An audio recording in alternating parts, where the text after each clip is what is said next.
The dust hung in the air like memories suspended in time, and Samuel Hart wiped the sweat from his brow as he rode toward the old water trough near the east fence line.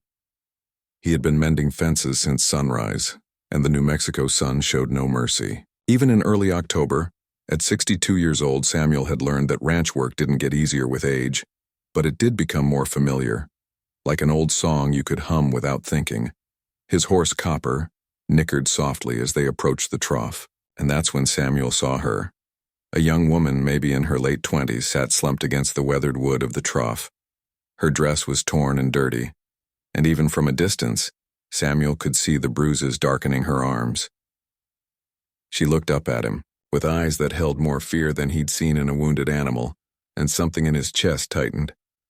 He dismounted slowly, keeping his movements deliberate and calm, the way he would approach a spooked mare. "Don't touch me," she said, and her voice cracked like dry earth before rain. The words came out as a plea, not a command, and Samuel stopped where he was. He removed his hat and held it against his chest, showing his empty hands. "I won't," he said simply, and his voice carried the gentleness of a man who had raised 3 daughters and buried a wife he still missed every single day. The woman's shoulders trembled and she pulled her knees closer to her chest. Samuel looked around at the vast emptiness of his land, and then back at her. "How long have you been out here?" he asked. She didn't answer right away, and Samuel didn't push. He knew that silence sometimes held more healing than words. 2 days, she finally whispered. "Maybe 3. Samuel nodded slowly and set his hat on the fence post beside him. "Are you hurt?" he asked. She touched her side and winced. "Some," she said.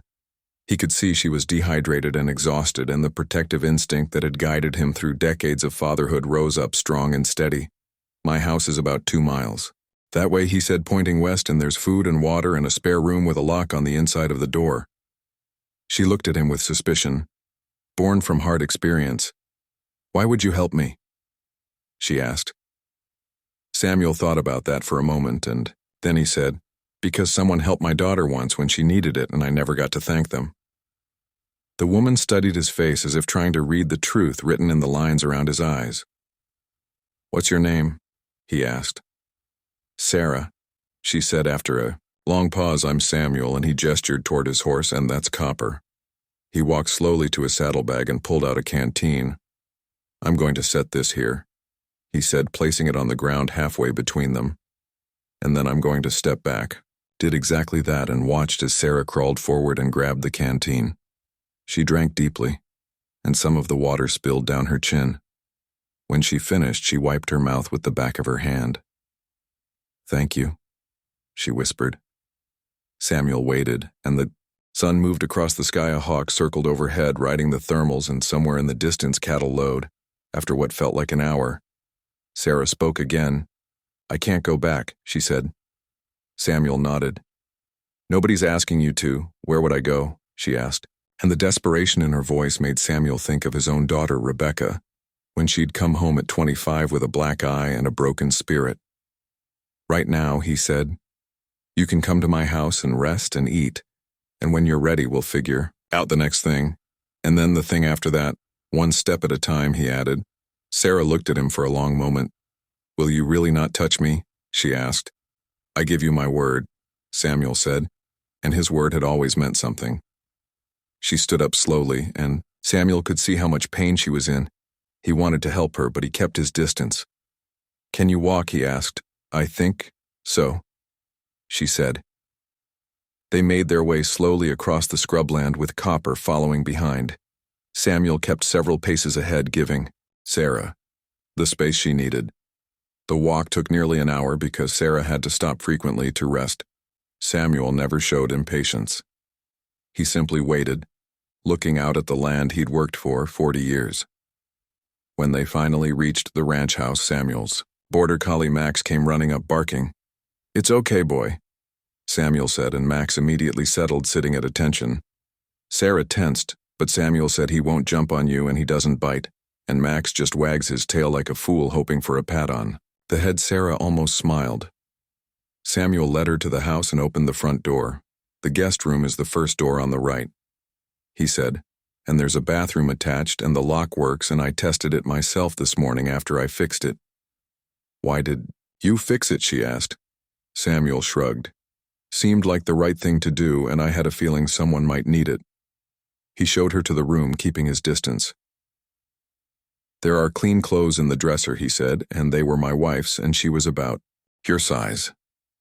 Sarah looked around the simple, clean room with its white curtains and handmade quilt. "Take all the time you need," Samuel said, "and I'll make some soup and leave it outside your door." He pulled the door closed behind him and stood in the hallway for a moment. Then he went to the kitchen and started cooking. Over the next few days, a pattern emerged. Samuel would leave food outside Sarah's door 3 times a day. Sometimes she ate it right away, and sometimes it sat there for hours. He never knocked, and never asked her to come out. On the 3rd morning, Sarah opened her door while Samuel was setting down a plate of eggs and toast. He stepped back immediately, and Sarah noticed. "You don't have to be afraid of me," she said quietly. "I'm not afraid," Samuel said, "and I just want you to feel safe." That afternoon, Sarah came out to the living room. Samuel was sitting in his worn armchair, reading a ranching magazine. "May I sit?" she asked. "Of course," Samuel said, and gestured to the couch. "And this is your space, too, while you're here." She sat down and they shared a comfortable silence. After a while, Sarah said, "My husband did this to me." Samuel nodded, and I figured as much. "He's going to look for me," she said. Samuel set down his magazine. "This ranch has been in my family for 3 generations, and I know every deputy and every rancher within 50 miles, and if anyone comes looking for you, they'll have to go through all of us first." "Why are you doing this?" Sarah asked, and her eyes filled with tears. Samuel thought about his wife Margaret and how she used to say that kindness was the only thing that multiplied when you gave it away. "Because it's right," he said simply. Over the following weeks, Sarah began to heal, not just her body, though the bruises faded and her ribs stopped aching, but something deeper. She started helping around the house, cooking meals and tending the garden Margaret had planted years ago. Samuel taught her how to gather eggs from the chickens and how to tell when the bread dough had risen enough. They developed an easy rhythm, working side by side but never crowding each other's space. One evening, as they sat on the porch watching the sunset, Sarah said, "I forgot what it felt like to not be afraid." Samuel rocked slowly in his chair. "Fear has a way of becoming normal when you live with it." "Long enough," he said. "How did your daughter get away?" Sarah asked. Samuel was quiet for a moment. "She called me at 2 in the morning from a gas station 300 miles away, and I drove through the night to get her and brought her home." "Where is she now?" Sarah asked. "She lives in Colorado now with a good man and 2 kids, and she's happy." Sarah nodded. "Do you think I'll ever be happy again?" she asked. Samuel looked at her and said, "I think you're already on your way." As autumn deepened into winter, Sarah transformed. She gained weight and her hair grew healthy and shiny. Her laugh, which had been absent for so long, began to return. She started going into town with Samuel and met his friends at the diner. Martha Jenkins, who ran the local library, offered her a part-time job. Sarah was hesitant, but Samuel encouraged her. "You can't hide forever," he said gently. "And besides, Martha doesn't take no for an answer." Sarah smiled. "And that's how I know you arranged this." Samuel tried to look innocent and failed. On December morning, Sarah came to the barn where Samuel was feeding the horses. "I need to tell you something," she said. Samuel continued measuring out grain, giving her time. "I got papers in the mail yesterday," she said, "and the divorce is final. He's not going to fight it because I think he knows what everyone would say about him." Samuel nodded.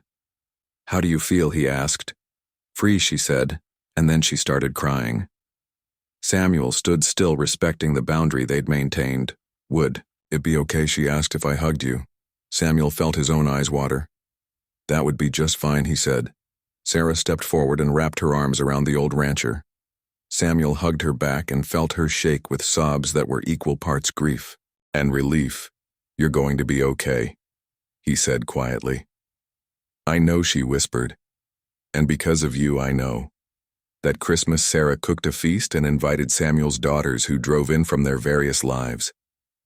Rebecca, Samuel's oldest daughter, pulled him aside. You did good, Dad, she said.